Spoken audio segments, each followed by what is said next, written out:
So here, Leah, we've got two of the works that you chose. We've got Susan Martin's Burn Pile, and of course, work by Antoine Williams. Talk about these pieces and sort of what you saw when you were going through it and picking out these two.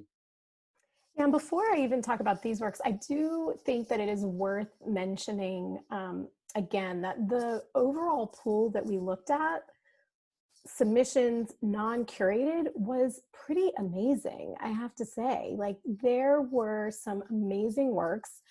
It was a struggle. I think I went over the number of works that we had said we should pick, because it was actually really hard to pick. I think the quality was really, really high. I like that you picked these two because for me to talk about, because I know both of these artists really well, and I think they both have in their work created a really strong visual language that is really recognizable. So without looking at the names, and I tried to do that as much as possible when jurying, just look at the images and respond first sort of by gut and then thinking about this theme.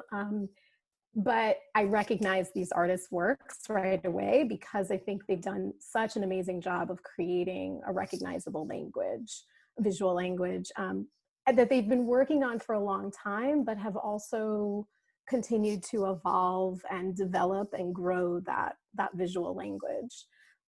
Susan's work, I've just always really loved her sort of like sensitivity to drawing, these beautiful prints where often each one is slightly different. You know, the etching part is the same, but then she goes in with watercolor and other media so that they each become a unique work. And that sort of precarity that's represented, this idea of the burn pile. I don't know, for me, I just thought about this idea of like burn it all down and start over, which felt like this moment that I'm in, or that we're all in. So and isn't then that's a real feeling though, right? Like, we wake up, and so that's why I was drawn to this one out of your picks too, is because we wake up and we say, well, how do we start over? How do we flatten everything and just start over? Yeah, I wish I knew the right answer for that too. But yeah, so this idea of like debris, detritus, I think there's some realistic things like thinking about a burn pile, but then sort of the conceptual idea of this. Yeah, just loved that. And then for Antoine,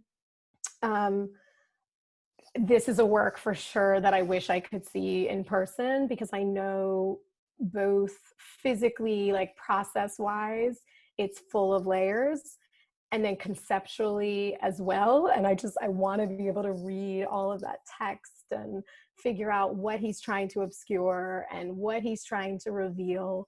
But he's often making really incredible works that are conceptually can be challenging, about race and masculinity.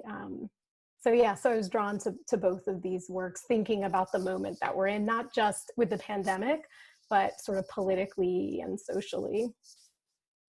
Yeah, I'm always fascinated by, I'm very familiar with Antoine's work, and always fascinated by a lot of his choices aesthetically, and I'm very, very drawn to him. So I thought that these two were really great additions.